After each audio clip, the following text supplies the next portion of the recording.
స్తుతికి పాత్రుడును స్తోత్రార్హుడైనటువంటి దేవుడు సూర్యోదయం మొదలుకొని సూర్యాస్తమయం వరకు ఆరాధించబడుతున్నటువంటి పరిశుద్ధుడు. నిత్యముగా మన స్తుతుల మీద సింహాసనుడిగా ఉన్నటువంటి ప్రభు, ఆయన తన కృపతో జ్ఞాపకం చేసుకొని తిరిగి వేకువనే కృపావాక్యాన్ని ధ్యానం చేయటానికి కృప చూపించి సజీవ లెక్కలో జ్ఞాపకం చేసుకొని ఆయన సన్నిధిలో సమకూర్చినటువంటి దేవాతి దేవునికి కృతజ్ఞతాస్తుతులు చెల్లిస్తూ ఉన్నాను. అదే రీతిగా ప్రతిరోజు ఉదయకాలమందు కృపా వాక్య ధ్యానంలోకి పాలు పంపులు కలిగి ఉంటున్నటువంటి దేవుని బిడ్డ అందరికీ కూడా ప్రభు పేరిట వందనాలు, ప్రభు పేరిట శుభములు తెలియజేస్తున్నానండి. తిరిగి కృపా వాక్య ధ్యానంలోకి మనం వెళ్దాం. ఈ దినము ప్రభు మనకిచ్చినటువంటి వాక్యాన్ని చదువుకొని మరి మనం ప్రార్థనాపూర్వకంగా ధ్యానం చేద్దాం. కీర్తన 16వ కీర్తన 11వ చరణంలో ఉన్నటువంటి మాటను చదువుకొని ప్రార్థనాపూర్వకంగా మనము ధ్యానం చేద్దాం. జీవ మార్గమును నీవు నాకు తెలియచేసేదవు, నీ సన్నిధిని సంపూర్ణ సంతోషము కలదు, నీ కుడి చేతిలో నిత్యము సుఖములు కలవు. ప్రార్థన.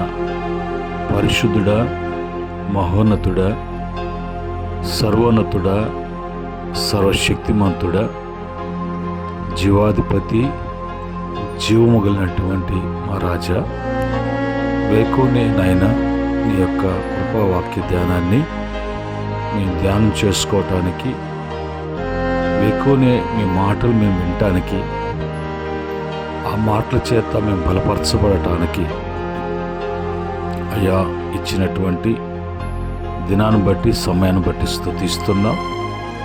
మీ మాటలను ప్రభా మాకు వినిపింప చేయండి. అందులో ఉన్నటువంటి అర్థాలను, భావాలను మా యొక్క ఆత్మీయ జీవితానికి ప్రభా మరి ఎదుగుదలకు, బలపడటకు కృప చూపించమని, మహిమ తెచ్చుకోమని యేసుక్రీస్తు నామములో అడిగి వేడుకుంటున్నాము తండ్రి, ఆమేన్. ప్రియమైన దేవుని బిడ్డలారా, ఈ ఉదయకాలం ముందు కీర్తన 16వ కీర్తన 11వ చరణంలో జీవ మార్గమును నీవు నాకు తెలియచేసేదవు.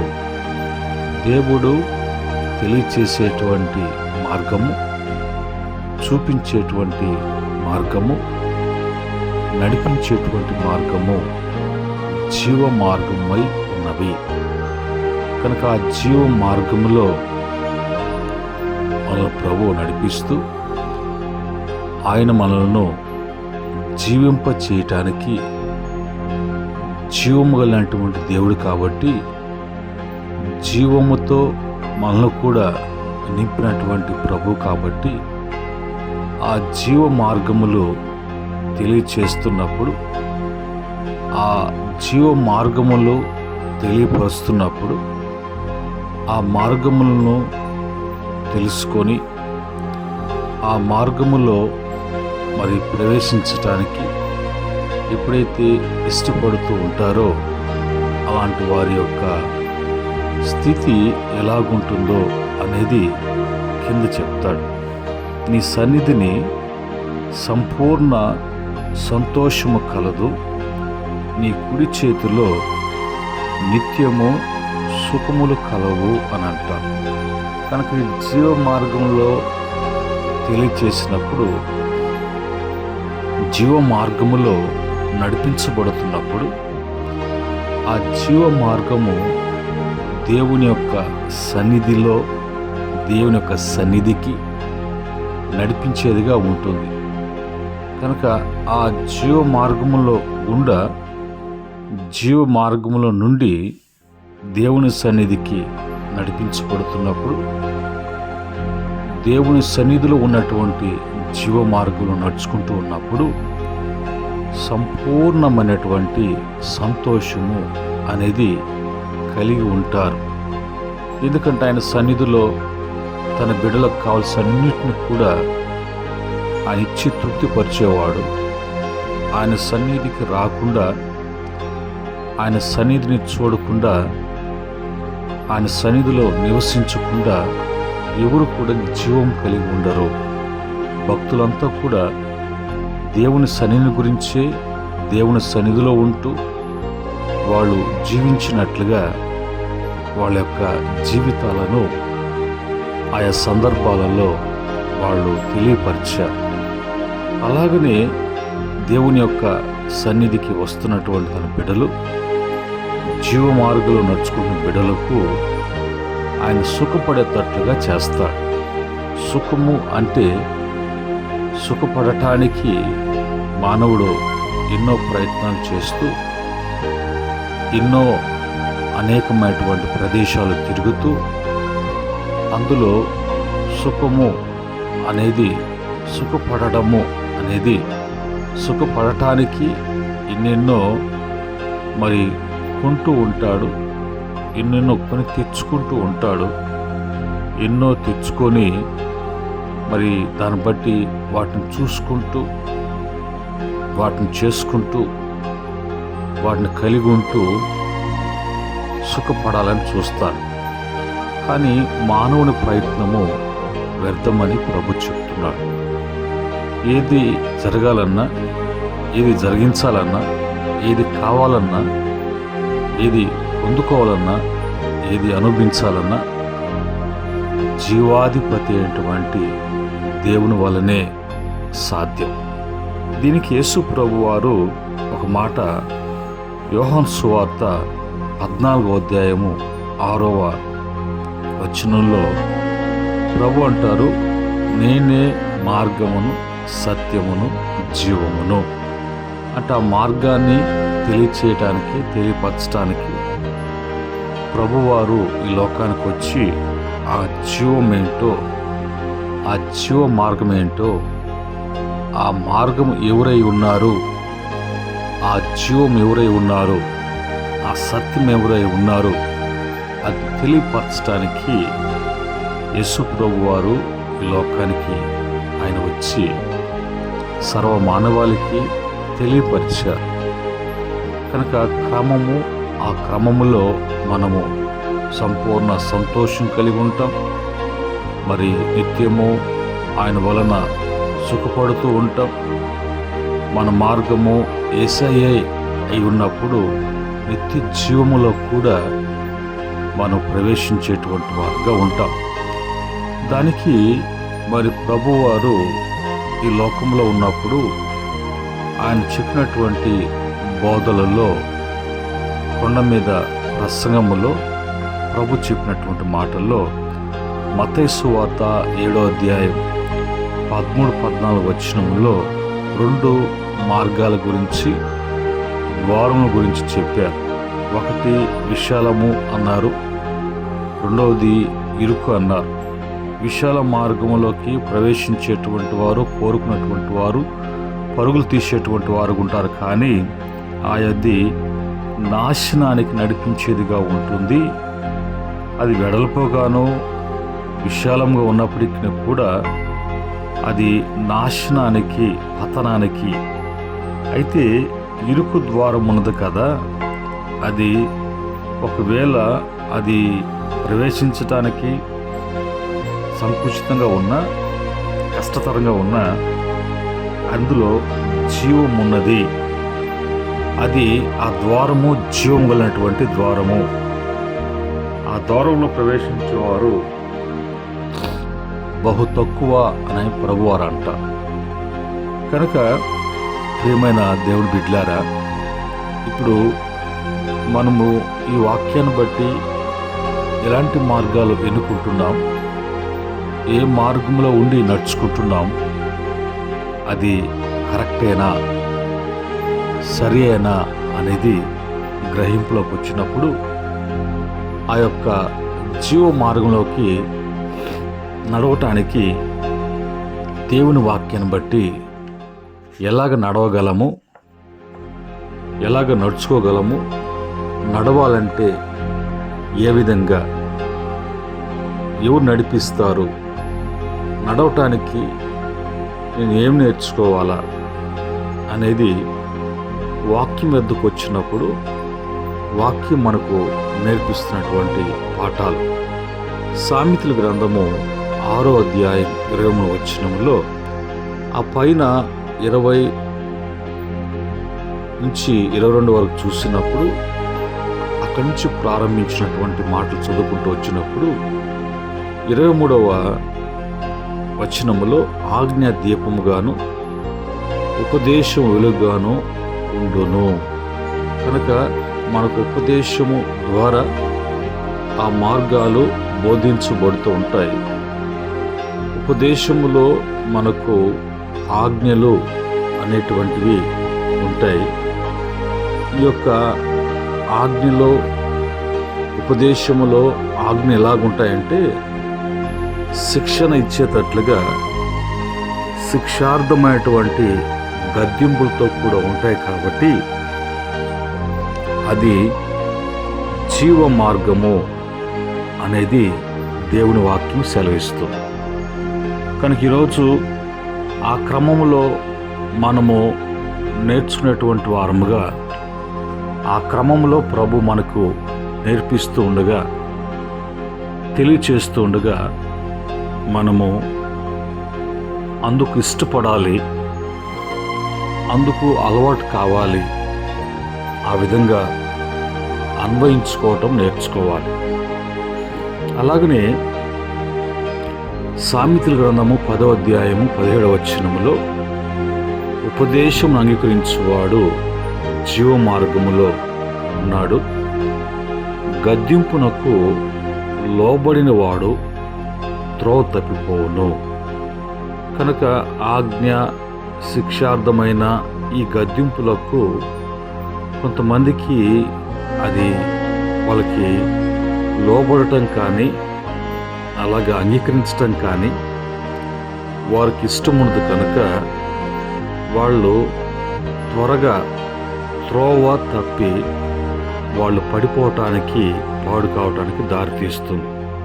కనుక ఈరోజు జీవ మార్గము అనేది ఆ క్రమములో మనము తెలుసుకోగలము, ఆ క్రమంలో నేర్చుకోగలం.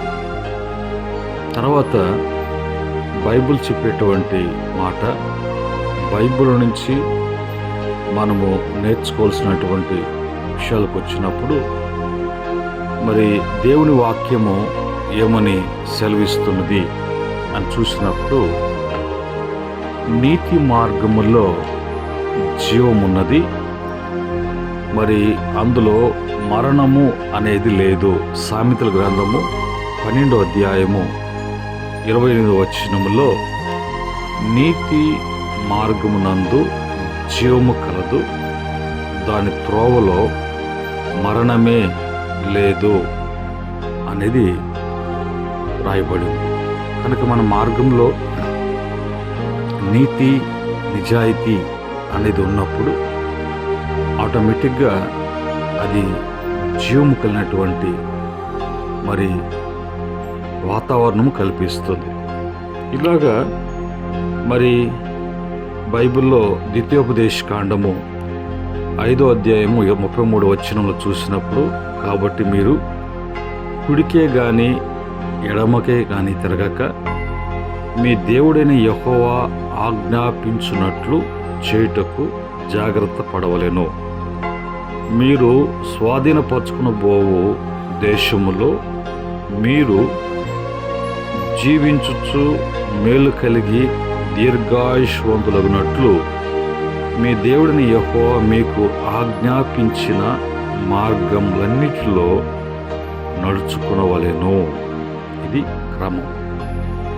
ఈ క్రమంలో మనము నడుచుకున్నప్పుడు మనము జీవించగలము, జీవము కలిగి జీవించగలము.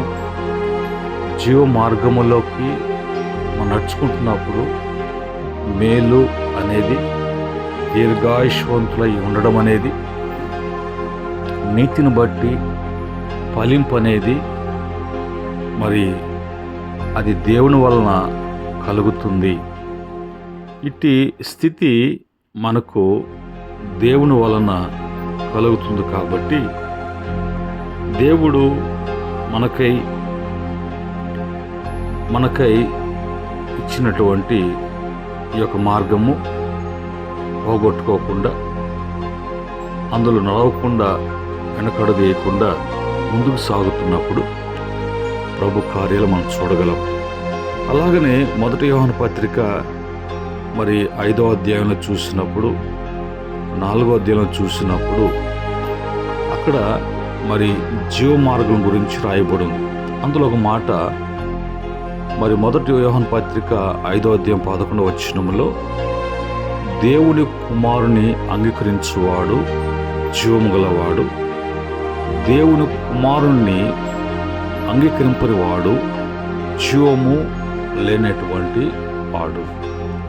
కనుక మరి మనకు జీవము, జీవ మార్గము, జీవించటము, నిత్య జీవము, ఉజ్జీవము కలిగి ఈ లోకములో జీవించటము అనేది కేవలము అది దేవుని వలనే సాధ్యము.